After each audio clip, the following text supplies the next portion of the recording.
everyone. I'm Robyn Grable, the founder of Talents Ascend and the Ascend Collective, and your host for Ascending Beyond Barriers. Welcome. Ascending Beyond Barriers is an inspiring podcast dedicated to showcasing the remarkable journeys of small business founders who have faced and overcome significant challenges on their path to success. Each episode delves into the personal stories of entrepreneurs from diverse backgrounds, highlighting their unique experiences, struggles, and triumphs.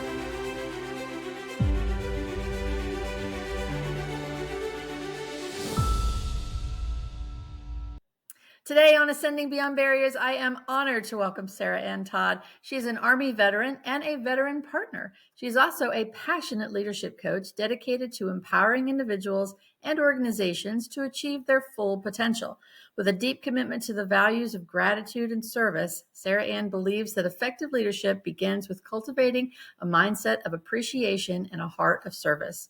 Through one-on-one coaching, group workshops, and corporate training, Sara Ann works alongside leaders to cultivate mindful, values-driven leadership, not only drives success, but also creates meaningful impact in the lives of others.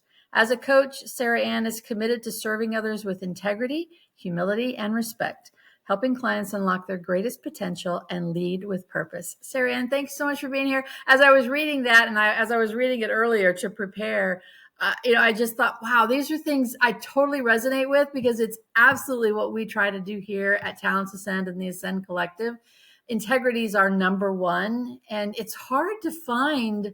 I mean, it's sad as it sounds for me, it's hard to find people who actually work with integrity, live with integrity, lead with integrity. So, wow. So we'll talk about that, but let's start with your Army time in the Army. Thank you for your service. Tell me what prompted you to go into the Army. Why did you choose the Army, and kind of start there? Yeah.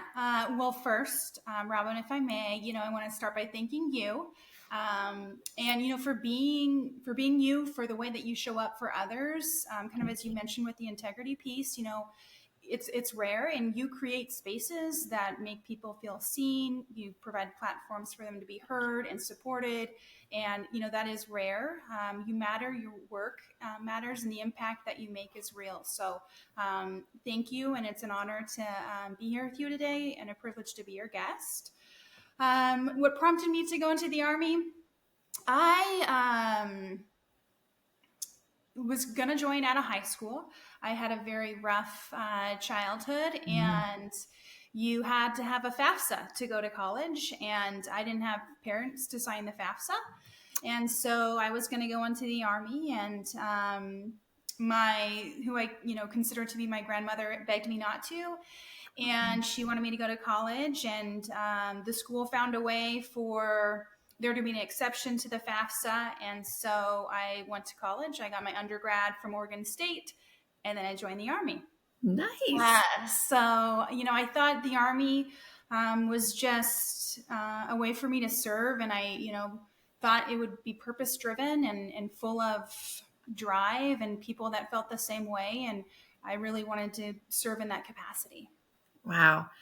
Very similar, because I grew up divorced parents, remarriages, all of this. I had a very tumultuous childhood, and my stepfather would not divulge his finances, so I couldn't fill out the FAFSA. Come to find out, I'd had a full scholarship to a community college in the town I grew up in, and couldn't go to college. So yeah, the Navy was my the Navy recruiter came to high school one day and said, join the Navy and see the world. And I was like, yes, I'm there. So yeah, very similar trajectory. So how long did you serve?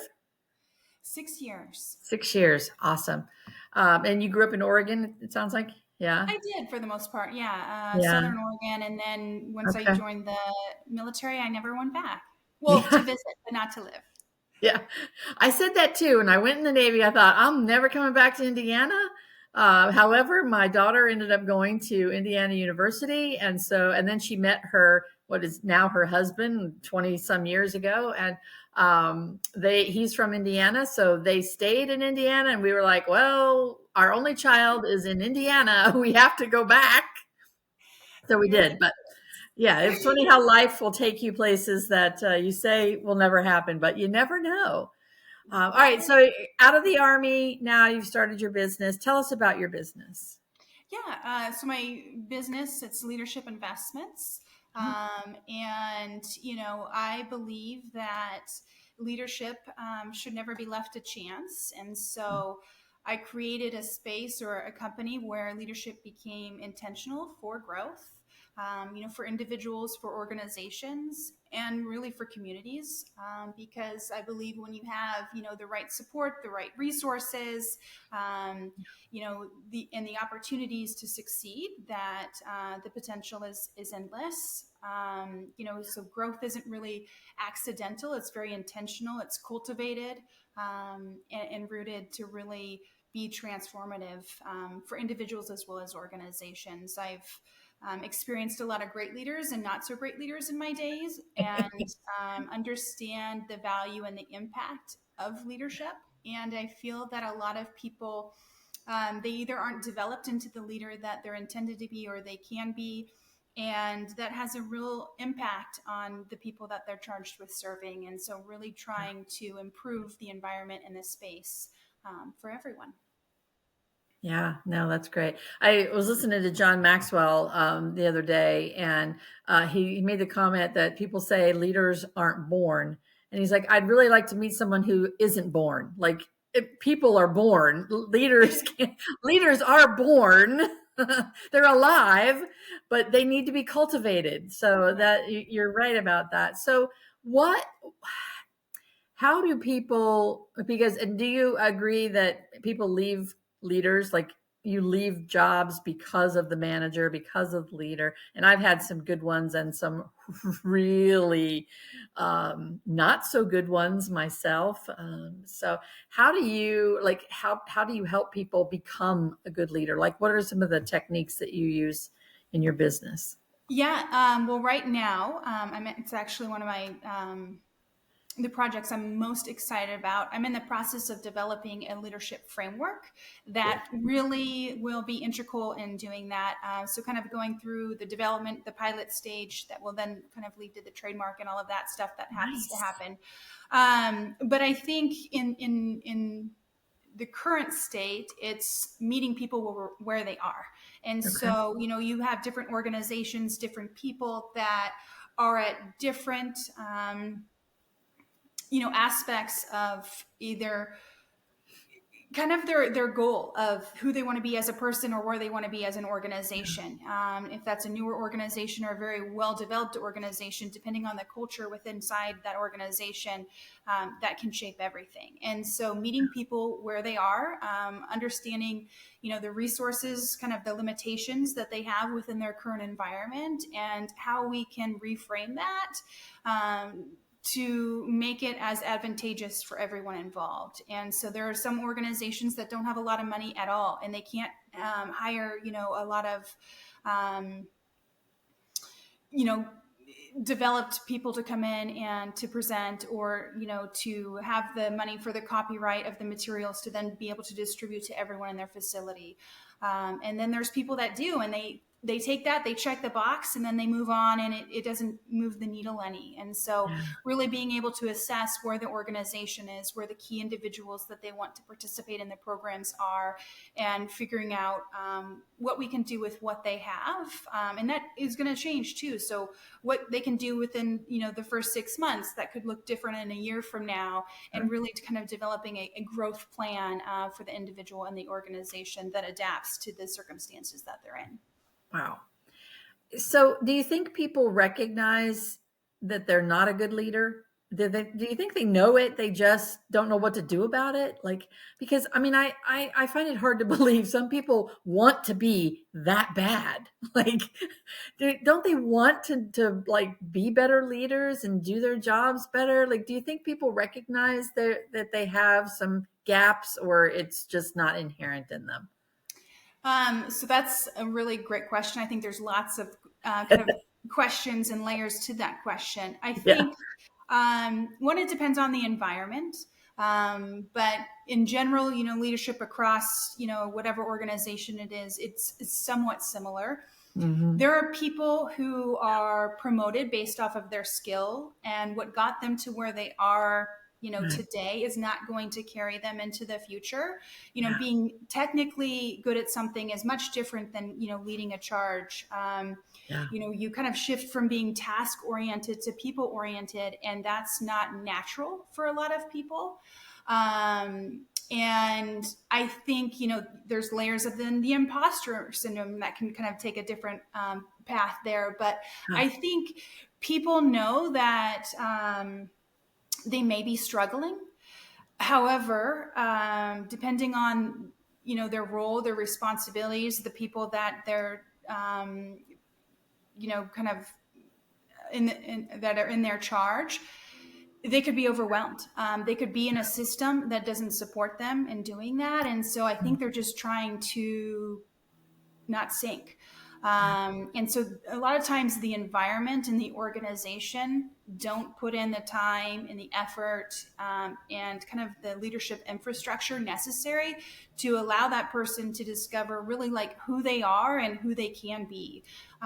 It's sad, honestly, that there's so much untapped human potential in organizations. They even try to like fit people in boxes, and they put a person in the wrong box, and they just think that, oh, they weren't good at that, and therefore they're not going to help us It's the anymore. person's fault, right? Yeah. You're so right. Yeah, the person, and it's the system. It's what they did, to either push that person in the wrong way or not take the time to understand, what that person's strengths were, the network, the support system that needed to be around them. But I think to your point, yeah, most people, and I think there are some people who take advantage of the power within leadership, and use that in negative ways. But most people are just trying to survive. Yeah. Do you work with large corporations or small businesses? What's your client market? Yeah. Well, my focus is healthcare organizations, and so Okay. that could be as small as, a local recovery kind of addiction unit to a larger hospital or healthcare system. There's a lot of so I'm in Mississippi.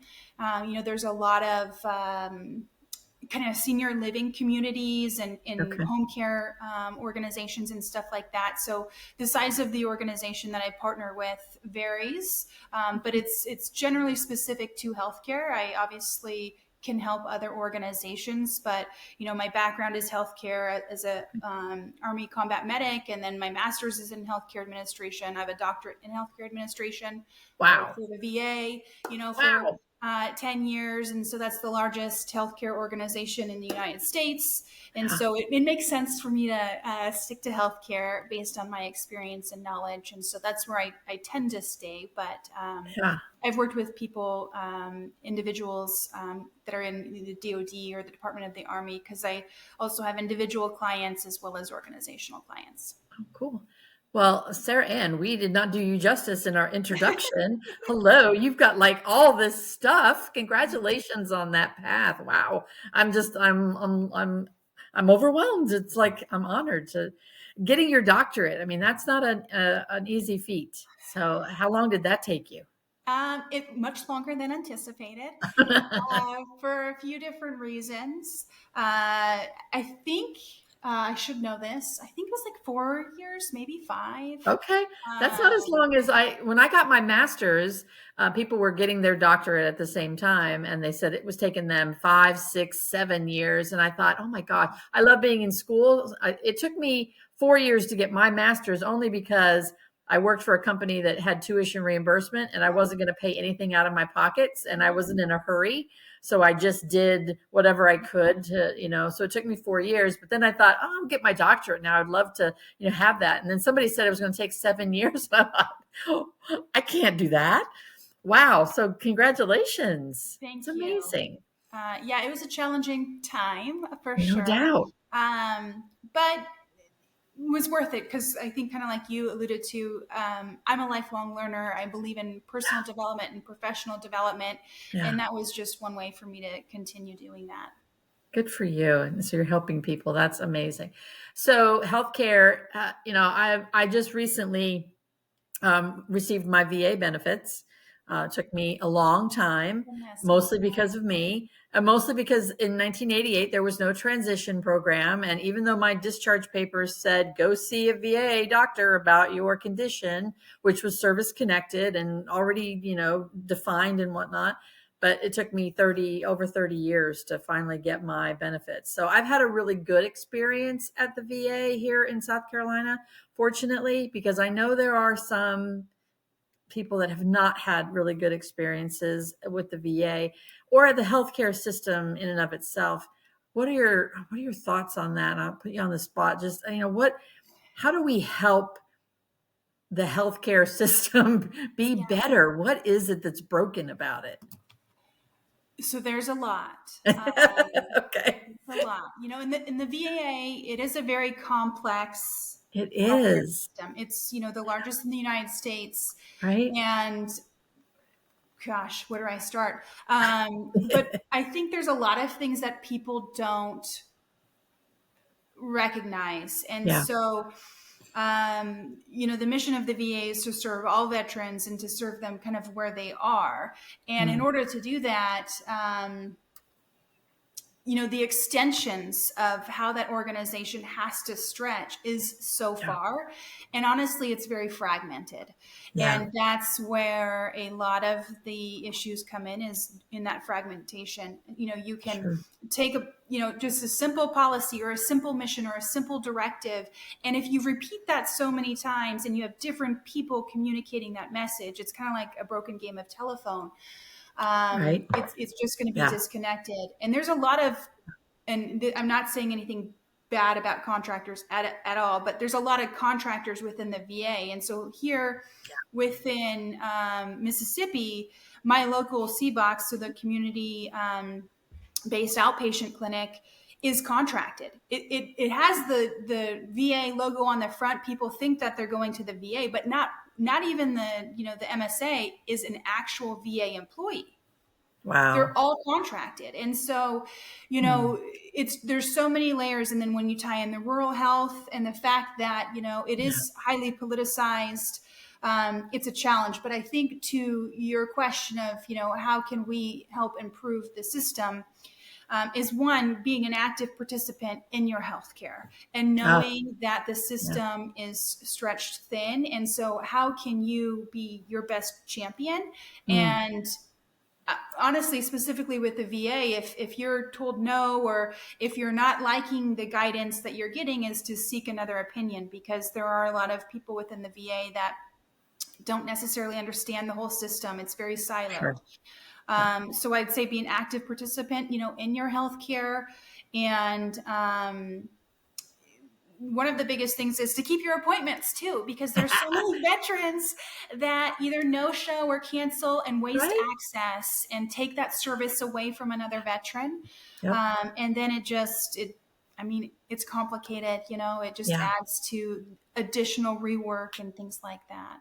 Or then we all get lumped into, well, all veterans are no shows or all Yeah. veterans are this way. And so then they cut services because of the few that have, been the bad apples in the course. So yeah, I get Yeah. it. So, I so and I could, not to cut you off, but yeah, to your point there, because you have a really great point. I think then, or it made me think of something, being an advocate too. And so yeah, when you receive great care or hear of some type of, community event or something that is, a service to veterans, to letting other veterans know about it. yeah, Because you don't know what you don't know. And there's a lot of benefits and services out there that unfortunately veterans don't know about. And if we did a better job of communicating with other veterans, yeah. they would hear about services that they wouldn't hear otherwise. Yeah. No, great point. And I struggle with that because like I'll read things on social media and I'll be like, but I want to just speak up and say, I've had a really good experience at the Dorn VA Medical Center in Columbia, South Carolina. I mean, I've been in the last year, I've been to the doctor so much for all kinds of things, more than in like the last 10 years. And I've had a really good experience each time. But I'm like on social media, you see people like really like blaming and shaming. And I'm like, I'm afraid to like say anything good because I'm afraid somebody's going to, but I do quietly advocate. So if I talk to other veterans, alone, I don't put it out on social media, but I do advocate because I agree with you. We have to tell the good. We've got to tell the good side of things because there is good out there. There are good people Yeah. out there in healthcare systems. I had to go to the ER a couple weeks ago and ended up one of the nurses was an Air Force veteran. I'd been at the ER for 10 hours. Oh, wow. I hadn't had anything to eat for over 24 hours. It was a fun day, but Wow. ultimately the night nurse that was there as I was getting discharged, her and I got to chatting. She was like, "You sure you don't want a turkey sandwich?" I'm like, "I'm good. I'm out of here. I'm whatever." And so we got to chatting, and she's an Air Force veteran, and so that was a cool connection. But you talk to people, advocate for people. So let's get back to your business. I want to just capitalize on so you work with individuals, you work with businesses. What is probably the top three things as people that are listening? Because all founders, small business owners need to be good leaders. It's difficult to be a good leader when you're running a small business because one, you're wearing so many hats, you've got so much responsibility, you're just trying to keep the lights on, keep the money coming in. And a lot of times your leadership can fall by the wayside. You're just expecting things to get done. You're hoping that they get done. You don't want to micromanage. I know this is a long-winded question. There's a lot there. I'm actually experiencing some of it as we speak. So this is kind of selfish question for me. What are the top three things that you tell your clients on the first kind of three things to focus on to be a good leader? I think the first, and it seems simple, but it's often overlooked, is presence. Mm, Kind of to your point, it's like there's yeah, so many things on your plate, especially in healthcare organizations. If you're not mindful of that, yeah. you can catch yourself just firefighting, and that Mm, is not going to lead to anything of value, for anyone. And yeah, so when you're finding yourself that you're running too fast, sometimes literally, but you know what I mean, yeah. and you're stretched in so many directions, what you can scale back, how you can pause and be present and reflect, because that will reveal what you yourself need in that moment, what the people that you're leading need in that moment, and what the organization needs. And so I think presence, is really big. Yeah. I think then investing in your human capital. And Okay. so, a lot of organizations, they spend a lot of time and effort bringing people on board. And there are some organizations that have really great, growth tracks, development tracks, things like that. But as, higher up leadership changes, as budget changes, initiatives change. And so sometimes, they brought someone on board promising, a certain thing, and that never comes to fruition. And so really being intentional about the space that you're creating to develop, your employees. Okay. And I'd say, kind of the third one is that kind of ties all that together is connecting on the why. And so, Mm, everyone's why is very different as far as, why they show up to work. But really, and a lot of, especially with my change management background, you'll, tell the why and all of this stuff, which is important. But that's, when it comes to change and things like that. But really, the why and the mission, how do you connect that person to the organization's mission, yeah. and making sure that, if someone randomly came into the organization and asked them, like, not only could they say it, but they know it, they feel it, they believe it. And that looks different for, everyone within the organization, but really finding a way to connect every person within that organization to your why. Yeah. Yeah, I've always believed that, don't just ask somebody to do something or tell them to do something.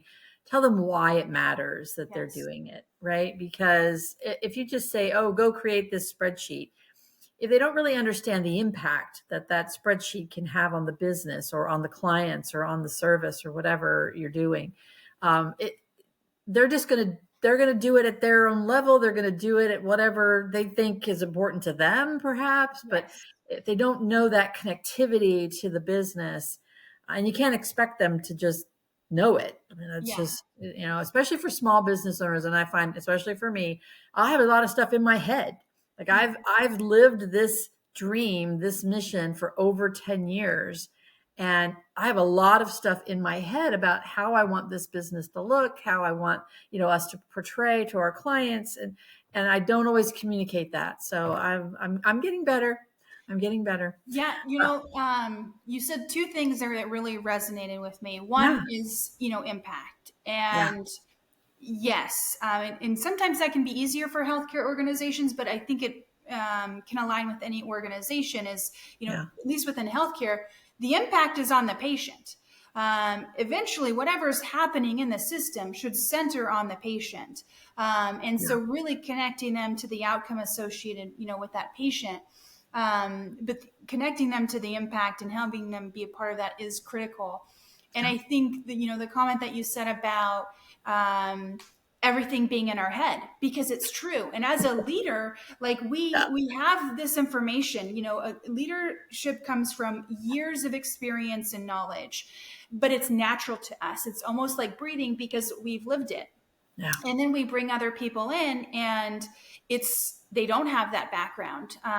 They don't have the information. And so, finding a way to communicate that to them to where it can resonate with them is helpful. And I think a lot of times it's creating that safe space where they can just ask questions, pick your brain, dive deeper into, what happened here and why did you make that decision versus going down this decision. And these are the type of clients that we like to work with. And this is why. And just kind of getting into those details can really help, especially small business owners.